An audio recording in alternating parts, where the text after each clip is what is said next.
Israel और Hamas के बीच चल रहा संघर्ष अब अपने चरम पर जा पहुंचा है। कल इजरायली पीएम के आवास पर बम दागे गए थे। उसके बाद इजरायल की तरफ से उत्तरी गाजा पर हमला किया गया है। इस हमले में करीब 30 लोगों की मौत हो चुकी है। ये हमला रविवार को उत्तरी गाजा के बेतहालिया इलाके में किया गया। ये हमला हमास के इलाके को टारगेट करते हुए किया गया है। इस हमले को लेकर एक अस्पताल की ओर से सूचना दी गई है कि इस हमले के कुछ समय बाद गाजा स्काईलाइन में भी धमाका हुआ। इस धमाके में करीब 1 दर्जन लोग जख्मी हो गए। इजरायल की ओर से गाजा में फौजी एक्शन पिछले 1 साल से किया जा रहा है।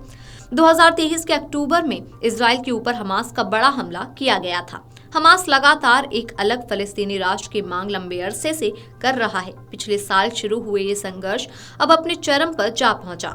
इसको लेकर इजरायल चारों तरफ युद्ध में शामिल है। इसमें ईरान, लेबनान, सीरिया और यमन के हूती इलाके भी शामिल है। हिजबुल्लाह के अटैक के बाद इजरायल बौखला गया है। साथ ही आपको बता दें कि कल टॉप लीडर ने इस हमले की निंदा की और कहा कि हिजबुल्लाह ने सभी रेखा को लांघ दिया है। अब परिणाम भुगतने को तैयार रहने की चेतावनी भी दी थी। इजरायली रक्षा मंत्री ने रविवार को बयान दिया कि इजरायल के प्रधानमंत्री, जिन्हें ईरान और उसके समर्थकों द्वारा धमकी दी जा रही है, जो उनकी हत्या करने की कोशिश कर रहे हैं, वे हमारी धमकी को अपने घर में बर्दाश्त नहीं कर पाएंगे। इजरायल के प्रधानमंत्री बेंजामिन नेतन्याहू के घर पर फिर से हमला हुआ था। टाइम्स ऑफ इसराइल की न्यूज के अनुसार प्रधानमंत्री नेतन्याहू के सिजेरिया स्थित घर पर फिर से हमला किया गया। पीएम के घर की ओर 2 फ्लेयर्स यानी कि आग के गोले दागे गए थे, जो कि इजरायली पीएम के घर के आंगन में गिरे। इस बात की पुष्टि खुद इजरायली पुलिस ने की है। हालांकि ये हमला किसने किया और कहां से हुआ, इस बात की जानकारी पुलिस ने नहीं दी है। प्रधानमंत्री बेंजामिन नेतन्याहू के घर पर हमले को लेकर इजरायली सुरक्षा एजेंसी शिन बेट ने एक बयान जारी कर कहा कि इस घटना में किसी तरह के नुकसान होने की खबर नहीं है। हमले के वक्त प्रधानमंत्री नेतन्याहू और उनका परिवार अपने आवास पर मौजूद नहीं थे। हालांकि इस घटना की गहनता से जांच शुरू कर दी गई है। पीएम नेतन्याहू को 1 महीने में दूसरी बार सीधा निशाना बनाया गया। इस हमले के पहले 19 अक्टूबर को हिजबुल्लाह की ओर से प्रधानमंत्री बेंजामिन नेतन्याहू के घर पर ड्रोन हमला किया गया था। इस बार भी यही कयास लगाए जा रहे हैं कि हमला हिजबुल्लाह ने किया है।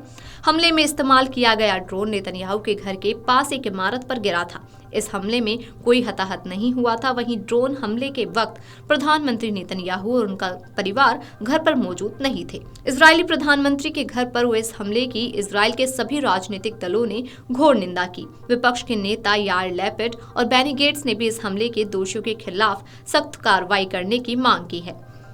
वहीं इजरायल के रक्षा मंत्री ने सोशल मीडिया पर कहा कि हद पार कर दी गई है। सुरक्षा एजेंसियां तत्काल इस मामले में एक्शन लें। यरूशलेम पोस्ट की रिपोर्ट के अनुसार इजरायल के रक्षा विशेषज्ञों का मानना है कि इजरायल को लंबी दूरी की मिसाइल को खत्म करने में ज्यादा मुश्किल नहीं होती है। हालांकि कम दूरी के रॉकेट, मिसाइल या ड्रोन को पकड़ने में इजरायल का सुरक्षा सिस्टम नाकाम साबित हो रहा है। रक्षा विशेषज्ञ लिरन अंटेबी ने कहा कि ड्रोन काफी कम ऊंचाई पर उड़ता है, उसमें विस्फोटक भरे हुए होते हैं, इसीलिए उसे निशाना बनाना खतरनाक हो सकता है और इससे लोगों को नुकसान भी पहुंच सकता है। इजरायल के एक सीनियर अधिकारी ने बताया कि इजरायल पर अगर बड़े पैमाने पर ड्रोन या मिसाइल से हमला हो तो भी उससे निपटने के लिए इजरायल के पास पर्याप्त इंतजाम नहीं है। हाँ, कुछ मिसाइल को तो रोका जा सकता है, लेकिन अचानक कई हमलों को रोक पाना इजरायल के आयरन डोम के लिए भी नामुमकिन नहीं है। Video desk Amar Ujala dot com. अगर आप ये वीडियो YouTube पर देख रहे हैं तो हमारे चैनल को सब्सक्राइब कर बेल आइकन दबाएं और Facebook पर देख रहे हैं तो हमारे पेज को लाइक करें। 8 मिलियन प्लस सब्सक्राइबर, आपके इस भरोसे के लिए बहुत धन्यवाद।